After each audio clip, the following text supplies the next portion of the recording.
The Werewolf by Angela Carter. It is a northern country. They have cold weather. They have cold hearts. Cold, tempest, wild beasts in the forest. It is a hard life. Their houses are built of logs, dark and smoky within. There will be a crude icon of the Virgin behind a guttering candle, the leg of a pig hung up to cure, a string of drying mushrooms, a bed, a stool, a table. Harsh, brief, poor lives. To these upland woodsmen, the devil is as real as you or I. More so, they have not seen us, nor even know that we exist, but the devil they glimpse often in the graveyards, those bleak and touching townships of the dead, where the graves are marked with portraits of the deceased in the naif style, and there are no flowers to put in front of them.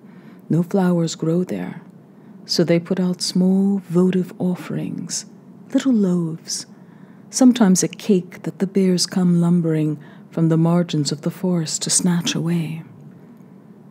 At midnight, especially on Walpurgisnacht, the devil holds picnics in the graveyards and invites the witches. Then they dig up fresh corpses and eat them. Anyone will tell you that. Wreaths of garlic on the doors keep out the vampires.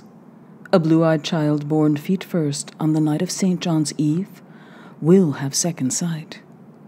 When they discover a witch, some old woman whose cheeses ripen when her neighbors do not, another old woman whose black cat, oh sinister, follows her about all the time. They strip the crone, search her for marks for the supernumerary nipple her familiar sucks. They soon find it. Then they stone her to death. Winter and cold weather. Go and visit grandmother who has been sick. Take her the oatcakes I've baked for her on the hearthstone and a little pot of butter. The good child does as her mother bids. 5 miles trudge through the forest. Do not leave the path because of the bears, the wild boar, the starving wolves. Here, take your father's hunting knife. You know how to use it. The child had a scabby coat of sheepskin to keep out the cold.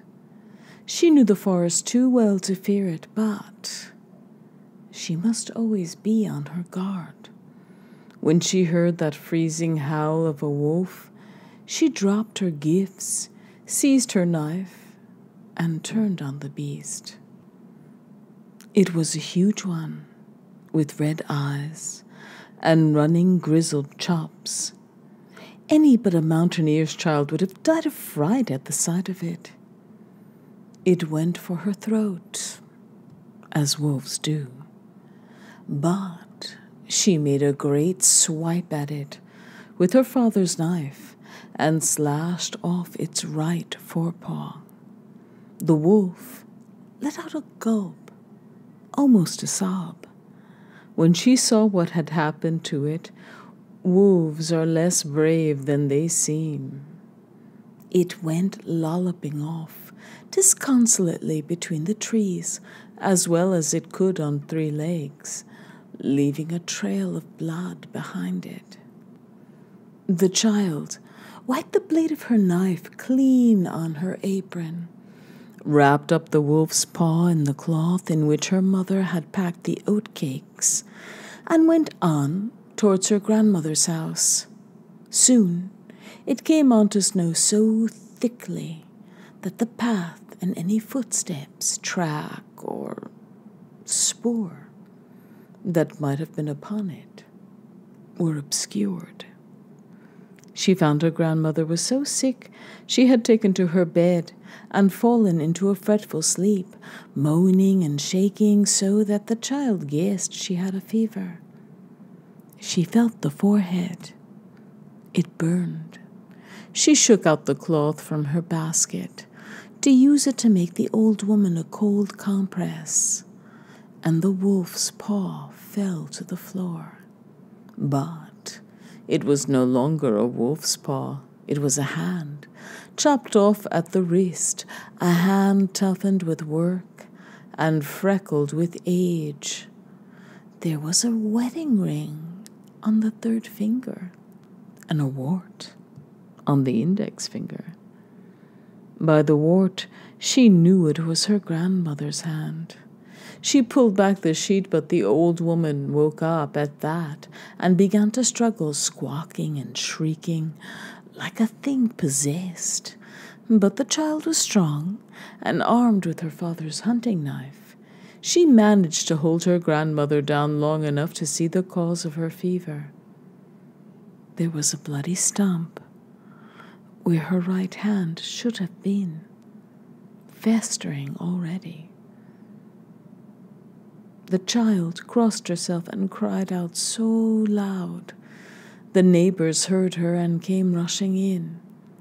They knew the wart on the hand at once for a witch's nipple. They drove the old woman, in her shift as she was, out into the snow with sticks, beating her old carcass as far as the edge of the forest, and pelted her with stones until she fell down, dead. Now the child lived in her grandmother's house. She prospered.